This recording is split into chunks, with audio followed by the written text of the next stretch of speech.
Hello दोस्तों, स्वागत है आप सभी का आपके अपने यूट्यूब चैनल लोधा क्लासेस में। दोस्तों, आज हम क्लास 10th के मैथ्स का एक बहुत ही महत्वपूर्ण सवाल है, उसको हल करेंगे। ये सवाल बोर्ड एग्जाम में लगभग हर बार ही पूछा जाता है। क्या दिया हुआ है, चलिए पढ़ते हैं। सिद्ध कीजिए √5 एक अपरिमेय संख्या है। तो देखिए, हमें क्या बताना है, यहाँ पर √5 को अपरिमेय संख्या बताना है। इसको कैसे हल करेंगे, चलिए सबसे पहले लिखते हैं यहाँ पर हल।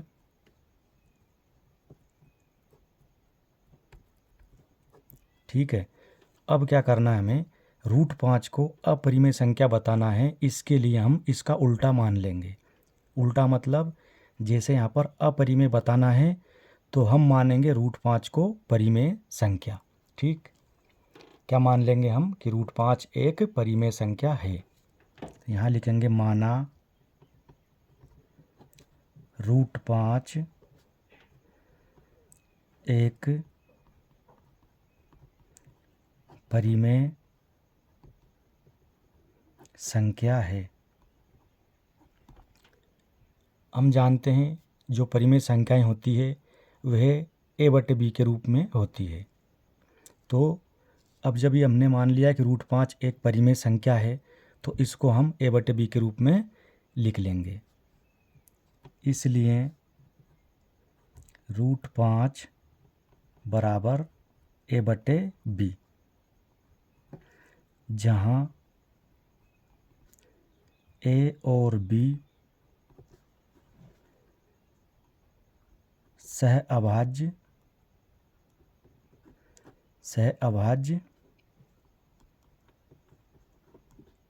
संख्याएं है एवं b ≠ 0। देखो, a और b सह अभाज्य संख्या है, इसका क्या मतलब है कि a और b का जो HCF होगा वह क्या होगा, 1 होगा।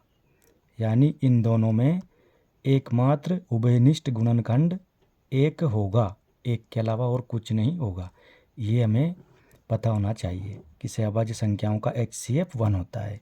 यानी इन दोनों में जो कॉमन है संख्या वे क्या है, एक है, ए और बी में। ठीक है, यानी एक का भाग ए में भी जाता है और एक का भाग बी में भी जाता है। इसके अलावा इन दोनों में और कोई सी भी ऐसी उभयनिष्ठ संख्या नहीं है जिसका भाग जाता हो।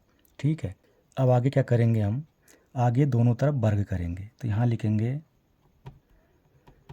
दोनों तरफ वर्ग करने पर, दोनों तरफ वर्ग करने पर। तो देखिए √5 इस पर वर्ग लगाएंगे बराबर a/b, इस पर भी हम स्क्वायर यानी वर्ग लगा देंगे। अब इस स्क्वायर से रूट कैंसिल हो जाएगा तो यहाँ से हमको मिलेगा 5 बराबर a²/b²। अब क्रॉस मल्टीप्लाई कर देंगे, इसके बटे में कुछ नहीं है तो एक मान लेंगे। ठीक है, अब इसका इसमें गुना और इसका इसमें गुना, तो देखो b² गुणा 5 हो जाएगा। ये b² गुणा 5 बराबर एक का गुणा इसमें करेंगे a² में तो a² ही मिलेगा। अब यहाँ से हमको मिलेगा b² बराबर a² और ये बटे में आ जाएगा 5 जो गुणा में था वो। इसको नाम देंगे हम समीकरण नंबर 1।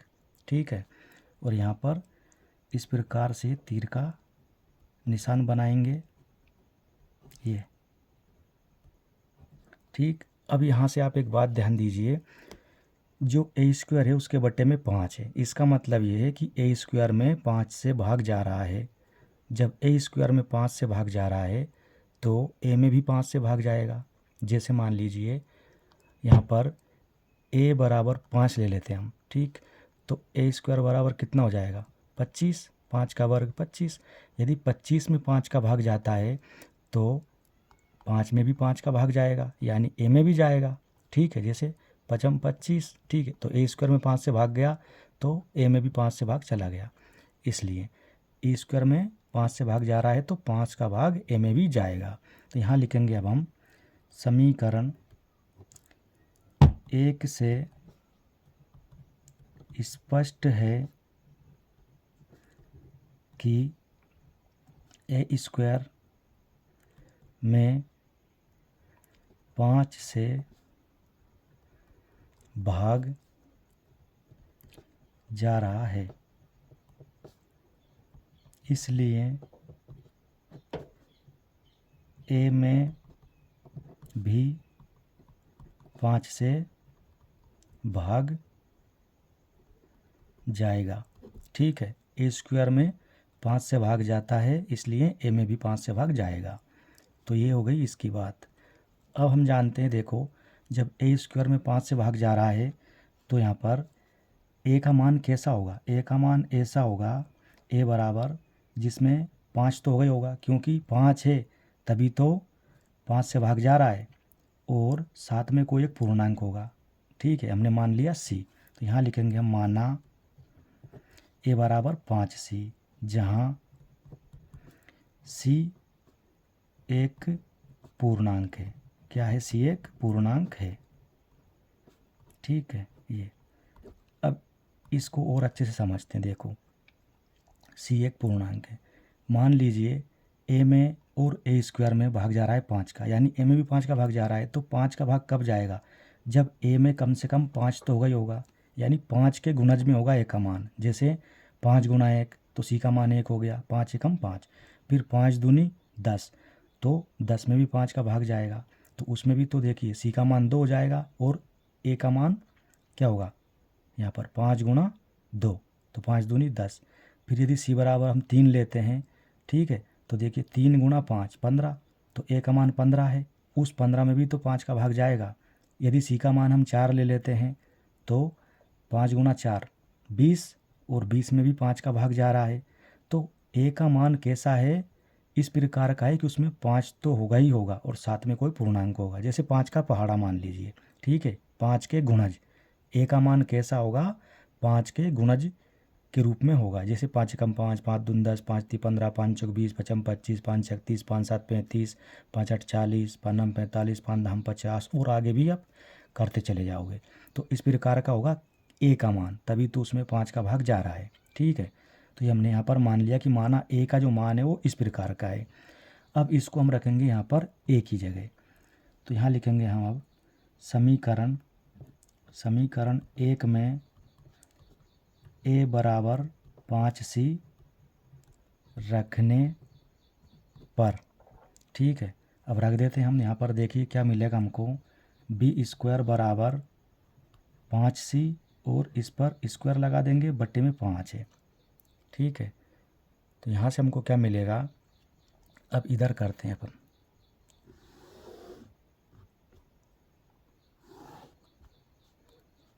तो देखो बी स्क्वायर को हम ऐसा का ऐसा ही लिख लेंगे, बी स्क्वायर बराबर, अब 5c का स्क्वायर है, तो देखिए 5 का वर्ग 25 हो जाएगा, ये 5 25, और ये सी पर स्क्वायर बटे में 5 है, 5 का भाग 25 में चला जाएगा, 5 एकम 5, 5 25, तो यहाँ से हमको मिल जाएगा बी स्क्वायर बराबर 5c स्क्वायर। ठीक, अब यहाँ से देखिए आप, ये गुना में 5 है, ये बटे में आ जाएगा, यानी बी स्क्वायर बटे में 5 बराबर सी स्क्वायर। इसको पलट कर लिख देंगे इस प्रकार से, सी स्क्वायर बराबर बी स्क्वायर बटे में 5। ठीक है, इसको नाम देंगे समीकरण नंबर 2। तो यहाँ से आप देखिए बी स्क्वायर में भी 5 का भाग जा रहा है, तो बी में भी 5 का भाग जाएगा, मैंने अभी बताया था। यदि मान लो यहाँ पर ए की जगह हम बी ले लेते हैं और बी का मान यदि 5 है तो बी स्क्वायर का मान 25।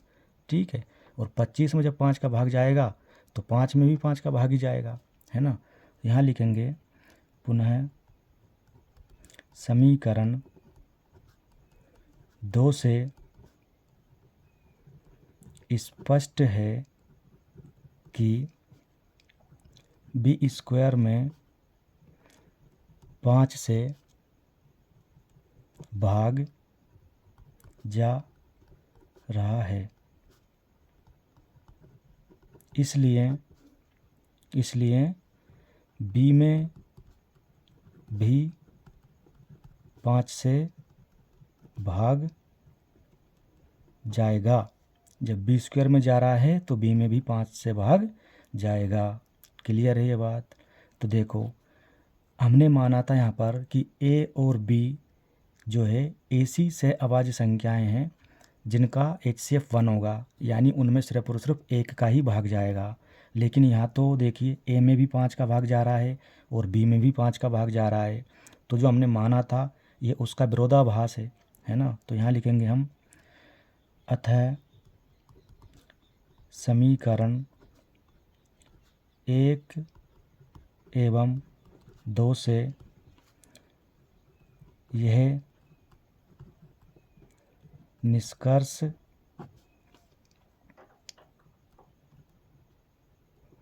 निकलता है कि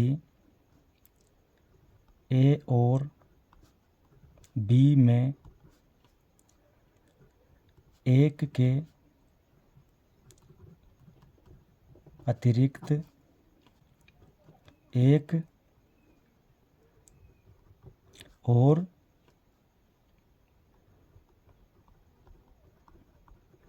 उभयनिष्ठ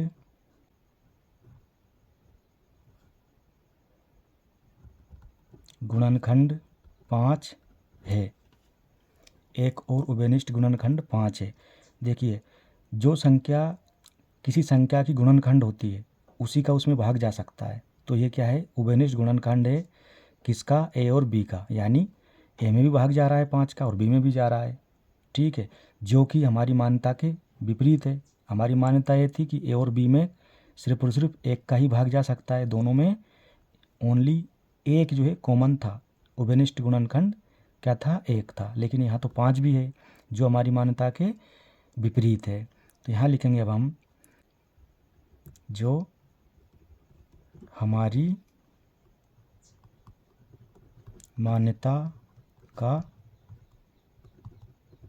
विरोधाभास है